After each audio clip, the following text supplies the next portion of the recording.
minus 10, 9, 8, 7, 6.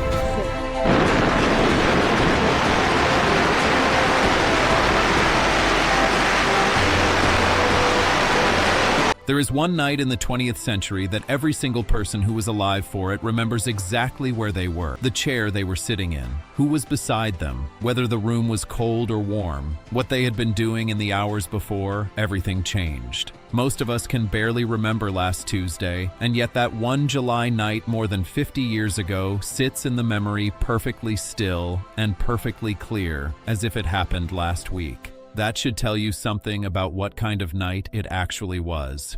July 20th, 1969. Think about what that date actually means for a moment, because I want you to remember something. 8 years before that night, John Kennedy had stood in front of the American people and told them that within a decade, a human being would walk on the moon. And most people who heard him say it assumed he was speaking the kind of language that politicians speak. The grand, impossible promise designed to inspire rather than to actually happen. But something extraordinary occurred. They actually did it. And on that July night, the whole world held its breath together and waited to find out if the impossible had just become real. But to understand what that night in July actually meant, you have to go back a little further. Because the moon landing did not arrive the way things arrive today, announced one morning and forgotten by evening.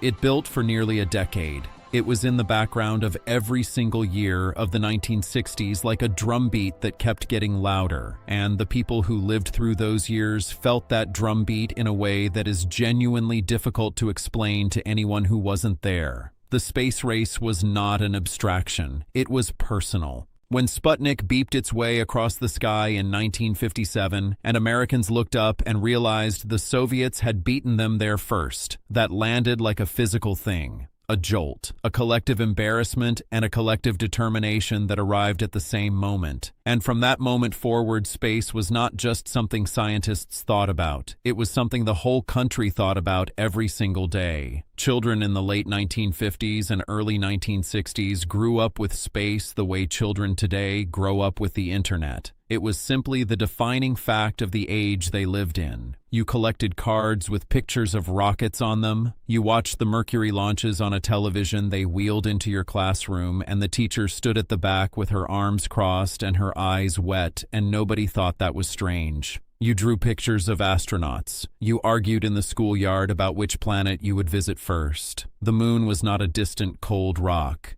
It was a destination, a promise, and someone was going to get there. And then came July 1969. And if you were alive for it, I do not need to tell you what the weeks leading up to it felt like. The newspapers, the television coverage that went on for days. The whole country leaning forward in one long collective exhale, waiting for something that had never happened in the history of human civilization. A person was about to leave this planet and stand on another world and come back and tell us about it. When you say it out loud like that, even now, it still sounds impossible. The launch happened on July 16th, and for 4 days, the whole world simply waited. 4 days.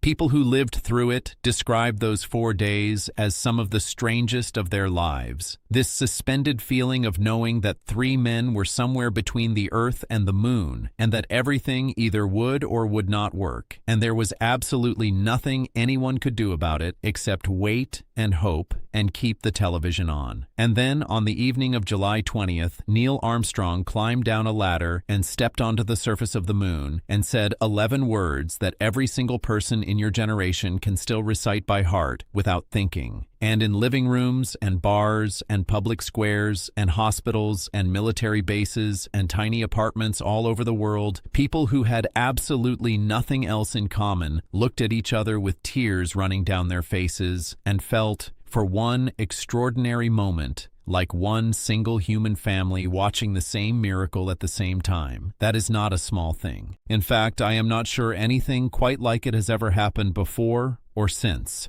I want to ask you something personal, and I hope you will sit with it for a moment before the answer comes. Where were you that night? Because everybody who was alive for it has a story, and almost nobody ever gets asked to tell it. Maybe you were a child sitting on the floor inches from the television screen because your mother kept telling you to move back and you kept moving forward again. Maybe you were a teenager who had stayed up past midnight for the first time with your parents' permission because this was not a regular night, and everyone understood that. Maybe you were a young adult and you watched it with friends and someone said something funny to break the tension, and everyone laughed a little too hard because the emotion was enormous and laughter was the only place to put it. Or maybe you were somewhere completely unexpected, because that is one of the things people remember most. How life had simply continued that day the way life does and then suddenly stopped. Someone was at a drive-in movie theater when the film was interrupted and the moon landing was announced over the speakers, and hundreds of cars full of people sat there in the summer dark and watched a small television screen that someone had set up, and not a single person left. Someone was in a hospital waiting room. Someone was at a wedding reception that simply paused for an hour while everyone gathered around a single television in the hotel lobby, and a bride in her wedding dress stood there watching with her bouquet still in her hands. The world did not stop for many things in 1969, but it stopped for that. Here is the part that stays with me most when I think about that summer. After Neil Armstrong came home and after the parades and the speeches and the magazine covers, something had genuinely shifted in the way Americans felt about what was possible. There was a period in the months and years after the moon landing where the future felt like somewhere you could actually go, not a vague promise, a real destination with a schedule and a timeline and people already working on the next thing. Mars was talked about as a reasonable near-term goal. Space stations were coming. A permanent human presence beyond Earth felt like it was years away, not decades. And the children who grew up in those years after 1969 absorbed that feeling completely. They grew up assuming that by the time they were adults, human beings would be living on the moon the way people lived in new cities. Because that was the obvious next step, and the obvious next step always gets taken eventually. That optimism was not naive, it was earned. They had just watched the impossible happen live on television. They had seen it with their own eyes. So why would anything be impossible after that? I have been thinking lately about why that night in July 1969 still feels the way it does when you remember it. And I think it is something more than just nostalgia for a remarkable event. I think what we are really remembering when we remember that night is a feeling that has become genuinely rare in the world since then. The feeling of an entire civilization, not a country, not a political party, not a demographic, but an entire civilization of human beings all looking in the same direction at the same moment and feeling proud of the same thing at the same time. There were no arguments about it. There was no controversy. There was no one watching that grainy television footage and feeling anything other than awe.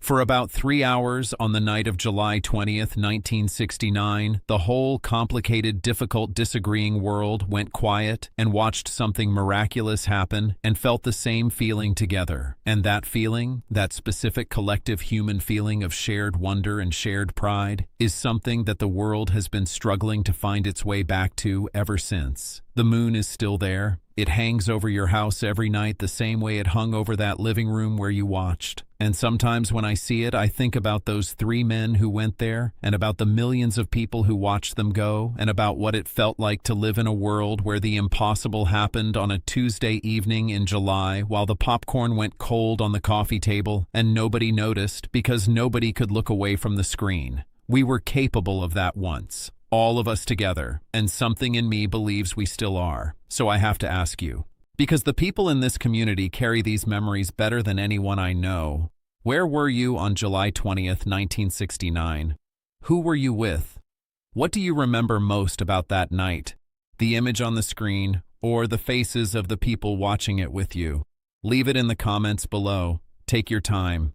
Because every single memory left here is a piece of history that deserves to be kept. And I promise you, someone else in this community was in a room very much like yours that night, feeling exactly what you felt, and they need to know that too. Genre: folk and singer-songwriter / classical crossover. Mood: inspirational. Builds slowly from quiet to full opening. B-rolls before narration. Search: cinematic quiet wonder ambient instrumental. Volume: 8%. Barely present, just atmosphere. Main narration sections. Search: warm nostalgic acoustic gentle storytelling folk. volume 10 to 12%, always under the voice final revelation section, 9:30 onwards. Search, gentle cinematic swell, instrumental emotional resolve, volume 15%. Slight swell under the final 2 paragraphs, then slow fade to silence over the last image, 1 track or 2 maximum. Never compete with the voice. The music is the emotional floor, not the ceiling.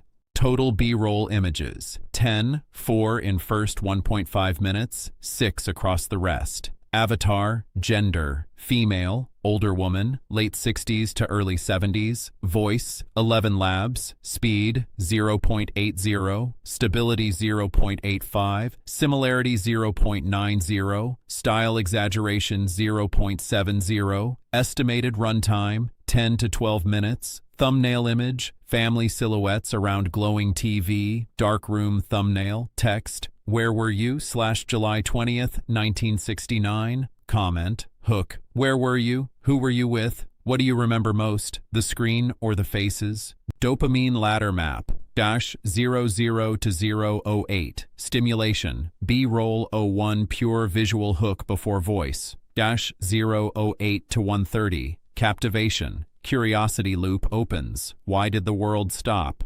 -130 to 330. Anticipation, space race years, building stakes, -330 to 6, validation, the night itself, loop closes with payoff, 6 o'clock to 8 o'clock, emotional, personal memory activation, where were you? Chakra 8 o'clock to 9:30, anticipation, reset, what we believed after, new loop opens, Chak 9:30 to 11, revelation, reframes entire video, viewer thinks differently, priority, B-roll generation, order, Chak B-roll 03, family around glowing TV, most emotional best thumbnail match, Chak B-roll 01, TV screen in dark room, opening visual hook, Chak B-roll 02, street of glowing windows at night, most cinematic, Chak B-roll 09, child's face lit by moon landing screen, most shareable. Chak B-roll 07, Saturn V rocket on launch pad, most iconic. Chak all remaining in script order,